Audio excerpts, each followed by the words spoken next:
Funniest memory from school. Don't know, we had this crazy groundskeeper who once chased down a rat, picked it up and choked it against a wall. It was from then on known as Rat Killer. So Rat Killer roaming the school was always a bit fun. We held a football match and to support our friend who had been wrongfully suspended. Held a minute silence for him, the Justice for Kieran protest. That was a memorable bit. That was funny. So yeah, all those would be the funniest memories from school. I don't know what it's like over here, but we have a thing called Senior Day in the States, like in high school, and you kind of use that day to either, it's towards the end of, like right at the last part of your senior year, so you either like prank the faculty or like other students, and we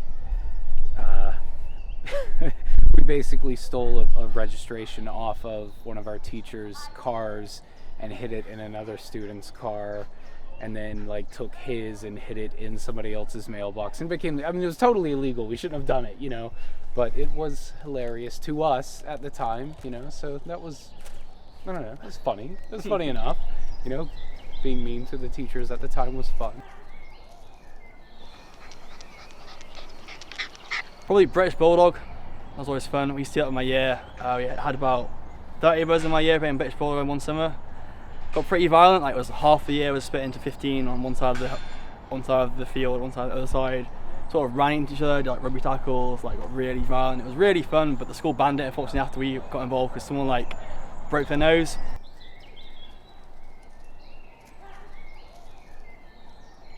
My nan, this is really like probably a bit of platitude really, but she used to say just be happy. So don't worry about anything else, or everything will pass. Don't worry about stuff because it'll be over before you know it. She used to say just be happy, just do what makes you happy and try not to worry.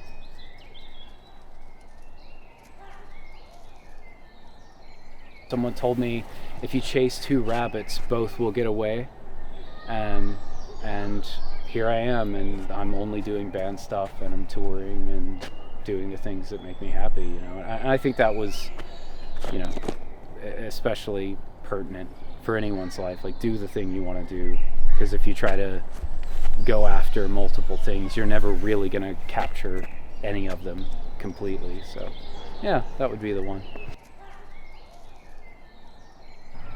I think most famous person in terms of fame would have to be, it's not a good one, but in terms of fame, probably is Louis Walsh.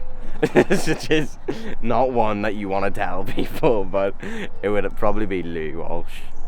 Again, when I was working on Ireland's Got Talent as a runner, so I had to take care of the judges, and Louis Walsh was one of the judges, and yeah, he is the most famous person I've encountered. Chris Kamara as well, but I've not met a lot of famous people, I must confess, but Louis Walsh should be the top of the list.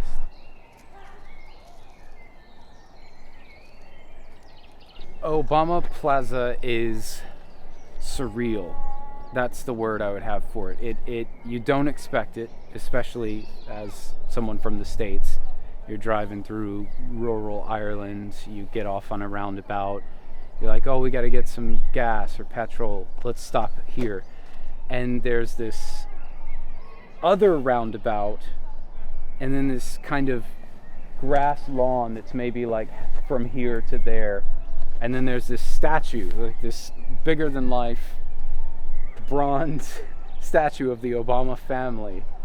And it's just like, welcome to Obama Plaza. And in the States, a plaza is like a group of buildings that's shaped like this. It's like an arch of buildings. And there's multiple things to do there. This plaza is one building, and it's just a gas station that's named the Obama Plaza.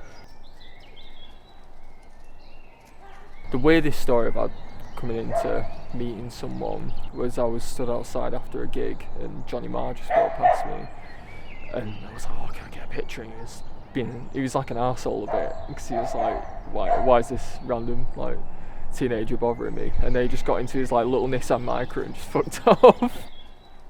You go in, and like my dad's like conservative and, you know, voted for you know who, and he was like, oh, what's this about? You know, he was there with us. He was like so confused, because he's like, oh, I'm in Ireland, and then, you know, the president that he was not even like in favor of was like, I was like, yeah, everybody loves him, right? But anyway, so So you go into the gas station, and there's like all these pictures of Obama just everywhere, and like as you go towards like the restrooms, it's almost like they knew the pathway people were gonna take, so they're like, we're gonna give them the full tour on the way to the restroom.